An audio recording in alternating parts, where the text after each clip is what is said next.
Yes. So one of the points that both of you have brought up in this conversation is the value of sleep. Real quick, in a general capacity, I want to address that. So when I meet with clients, I definitely talk to them about if you being firing on all cylinders, 100% of your genetic potential, looking like an Adonis in the mirror, happy with what you see. If that's 100% of the pie, sleep is about 60% towards achieving that. Wow. Nutrition is about 30, strength conditioning is about 10. And can we go 25, 15 nutrition, strength conditioning? Sure. And are there some like slivers of other contributing factors? 100%. We're simplifying. But sleep is by far the elephant in the room. And I, for decades at this point, have had hundreds of clients say, well, I'll sleep when I'm dead. And my answer nowadays, learning what I've learned, is, well, you'll be dead a whole heck of a lot sooner if you're not sleeping. So if we take that and we rewind it a little bit, falling asleep and staying asleep, I would recommend at minimum an hour and a half to 2 hours between the last thing that has calories in it hitting your lips and when your head physically hits the pillow. And the reason for that is anytime you ingest something with calories, whether it's solid, liquid, gel, syrup, whatever, it has to be changed into its components. And the changing of food into whatever, energy, protein, building blocks, if it's a fat source like hormone precursors, etc., it results in your GI tract giving off heat. It's called the thermic effect of food. But for you to hit your REM and deeper phases of sleep, your core temperature has to go down. Gotcha. So if you're finishing your pint of ice cream or you're finishing your glass of wine right before your head hits the pillow, your sleep is going to be restless for much longer into your sleep cycle. And you're going to be missing out on optimal anabolic, like hormone, helping your muscles, helping your memory solidify, like all of those things gets postponed because that food is moving through you, and it's moving through you slower because you are now in a horizontal position. So like that's one of the reasons that they say like go for a walk around the block after dinner because it helps things move along. So yeah, it's not a 90-minute no-fly zone of anything basically before you go to bed.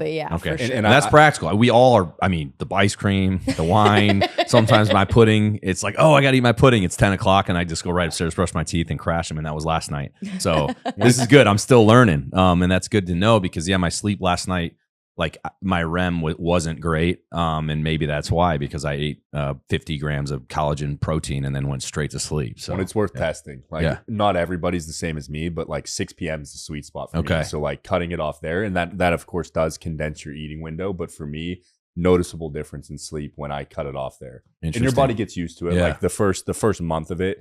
By 9, I mean, I go to bed typically 9:30 though. So, but by 9, I would be a little hungry, but you get used to it. Yeah, you start eating more kind of at that 5 p.m., 6 p.m. mark. But yeah, that was a significant one. Interesting. Yeah. That's a great takeaway. Because I mean, I'd say 95% of people are probably not doing that. Well, then you get into, like you said, the alcohol side of things. It's like, I'm certainly not against alcohol, but when you look at not only just putting calories in yourself, but then what that does on other mechanisms of your sleep. And it pit stops at your liver for processing, so it takes longer to digest than food. Exactly. Yeah. Yeah, and I think just, not to get us off topic too much, but with the sleep thing, like developing a good sleep hygiene like protocol is so huge. And again, being in the teams, that was something you guys taught us that like most people don't have exposure to. Because for us, it was so critical because our shit was so jacked up already with our schedule that it was like, all right, you guys need to learn in little things like, having the glasses that block the light from your phone, right? that was in my glasses. Now I know you're a big nerd. You wear them, here and, just getting off electronics and winding down and, the temperature of your room, and not having like little, alarm clock that's this giant bright light that you don't think is a big deal, but is actually messing with your REM. So I ended up getting one of those 8 sleep devices. I don't know if you have one or if you I do not have one, but I'm familiar. Your brother turned me onto it. He's a salesman for that. Yeah, he is. Yeah, he should get a freaking commission because that thing was like $5,000. I know. But you put it over your mattress and it has a bunch of built-in sensors. But it chills the mattress, and then it adjusts the temperature throughout the night based on the sleep cycle you're in. So it can detect like when you're in REM, and it'll like lower the temp to keep you in it longer. And then it gives you a readout in the morning, and then you get like a sleep score. And it's unreal because obviously a lot of people end up running really hot at night, and then I think that disrupts your sleep, and then you get out of that cycle, and so. I think without going deep on this, you've already made the point. If 60% of that ideal human is sleep. Mhm. I mean, so many of us are deficient in that. And I think a lot of it is just a lack of discipline. You know, let's say you put the kid down, it's 8:30 now, you've had a long day, you want to go have a glass of wine, some ice cream, and watch some Netflix for 2 hours. Okay, well, now it's 10:45. You know what I mean? Mhm. And you're getting up at 6. You have stuff in your system that is already going to make your sleep worse. You're not going to get 8 hours now, but you needed that 2 hours of Netflix to really unwind. It's like, okay, well, you did maybe, but now you're compromised going into the next day where you have meetings for 8 hours straight, and then something stressful happens and you're more irritable, and and then you don't eat good because you're in meetings all day. Like, you could see how these things start to compound. So I do think people should take that agency of their sleep routine as well. And it does take discipline, because it is nice to watch Netflix and have no one bothering you, especially for the parents out there can all relate. Once you finally get the kid or kids down, it's like, oh my God, this is like, I can chill. I've been going all day from 6 a.m, and now I finally have some me time. But in some cases, hey, just going to bed might be the better solution there. So you can actually repair your body and mind and come out swinging the next day in a better position. So I'm glad you called that out, because obviously I know we're going into nutrition, but I know you always emphasize that, when you bring in a client and go through the kind of the full spectrum of wellness. It's absolutely worth calling out.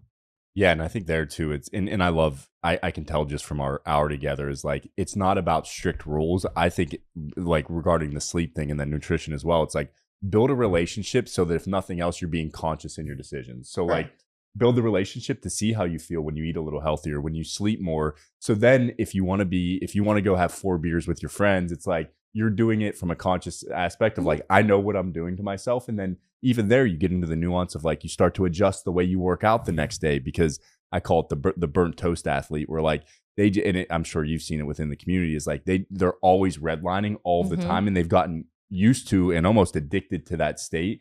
And then there end up being a ton of ramifications downstream when you just are redlining your body constantly. So yeah, I think with the sleep nutrition, like, I like that about your message, is like, hey, let's build a relationship, test some things. And then this isn't about creating a strict ideology around what you should or shouldn't be doing.